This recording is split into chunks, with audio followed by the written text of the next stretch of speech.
நான் பாலத்திலிருந்து விழவில்லை, என்னை காவலர்கள் இப்படி அடித்து என் காலை உடைத்தார்கள் என்று மேஜிஸ்ட்ரேட்டிடம் அவர் வாக்குமூலம் கொடுத்திருக்கிறார். அதன் பிறகுதான் இந்த உண்மை வெளிவருகிறது. திரிபுவனம் காவல் ஆய்வாளரும் குகனும் சேர்ந்து மொத்தம் 16 பேர் சிறப்பு படை அமைத்து அவரை காட்டுக்குள் விட்டு அடித்து இப்படி கொலை செய்திருக்கிறார்கள். இதை SC/ST ஆக்டில் போட வேண்டும், கொலை வழக்காக பதிவு செய்ய வேண்டும் என்று மதுரை உயர்நீதிமன்றம் டைரக்ஷன் கொடுத்திருக்கு. ரோட்டிலே ஒரு நாய் அடிபட்டு செத்தால் கூட கேட்பதற்கு ப்ளூ கிராஸ் போன்ற அமைப்புகள் இருக்கிறது. என் பையன் என்ன தப்பு பண்ணா அப்படின்னு சொல்லி இந்த தாய் கதறாங்க. அவர் வாக்குமூலத்திலே அவர் சொல்லி இருக்கிறார், இந்த சாதி பெயரை சொல்லி என்னை அடித்தார்கள், நீ ஆதிக்க சாதி பெயர் அடிப்பியா அப்படின்னு சொல்லி அடிச்சிருக்காங்க.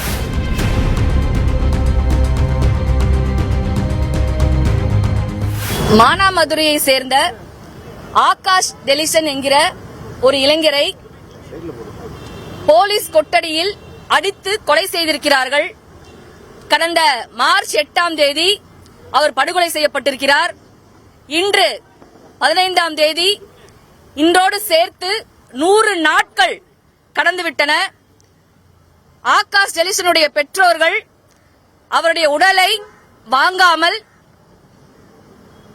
யார் குற்றவாளிகளோ திரிபுவனம் காவல் ஆய்வாளர் மற்றும் குகன் என்ற மானாமதுரை சப் இன்ஸ்பெக்டர் இருவரும் தான் ஆகாஷை அடித்து கொலை செய்திருக்கிறார்கள். இருவரையும் கைது செய்யாமல் தன்னுடைய குழந்தையுடைய உடலை வாங்க மாட்டேன் என்று அந்த தாய் போராடி கொண்டிருக்கிறார். கடந்த மார்ச் மாதம் 6ஆம் தேதி ஆகாஷ் கைது செய்யப்படுகிறார். பெற்றோருக்கு தெரிவிக்கவில்லை. அவரை அங்க காட்டுப்பகுதியில் அழைத்து சென்று காலில் மேற்பகுதியிலும் கீழ்ப்பகுதியிலும் கல்லை வைத்து ஈர கோணியை மேல போட்டு இரும்பு கம்பியால் அடித்து அவர் காலை உடைக்கிறார்கள்.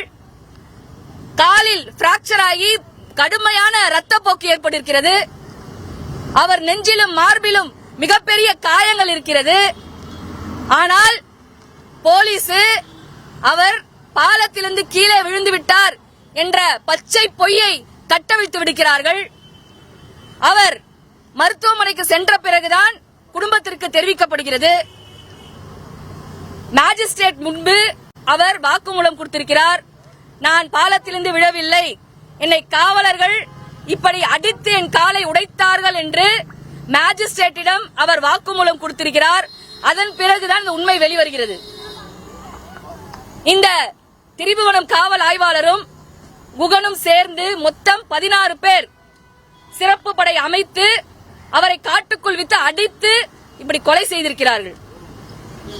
அங்க மக்கள் 5 நாட்களாக சாலையை மறித்து போராடிய பிறகு மதுரை உயர்நீதிமன்றம் CBCIDக்கு இந்த வழக்கை மாற்றியது.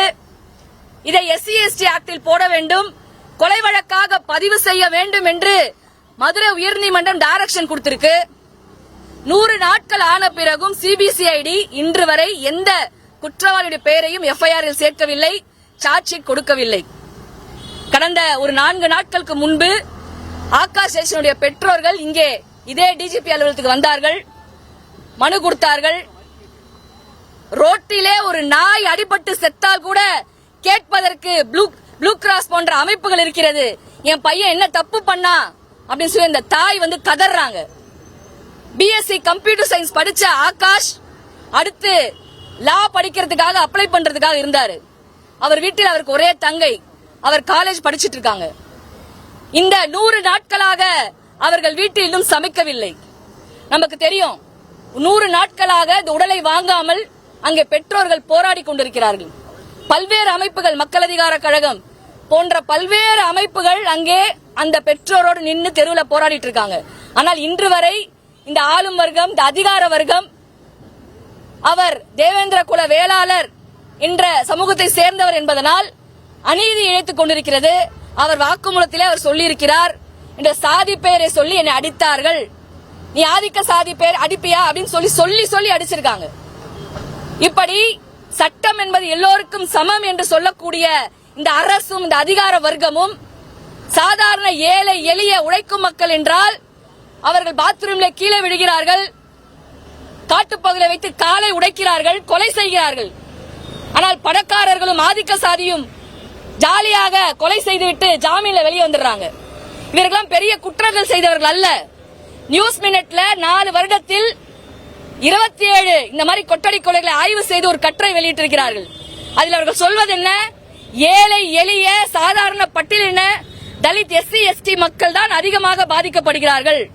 குறிப்பாக 40% SC ST வகுப்பை சேர்ந்த மக்கள் தான் பாதிக்கப்படுகிறார்கள் சொல்கிறார்கள். இந்த 27 பேர்ல யாரும் பெரிய கொலை குத்தெல்லாம் செய்யல, சாதா மைக்க நிறுத்தல, நண்பர்களோட சண்டை. இப்ப ஆகாஷ் மட்டும் என்ன, நண்பர்களோட சண்டை என்றுதான் அழைத்து செல்லப்பட்டார். உழைக்கும் மக்களே, அவர் செய்த குற்றம் என்ன? அவர் அடித்து கொலை செய்ய வேண்டிய அவசியம் என்ன?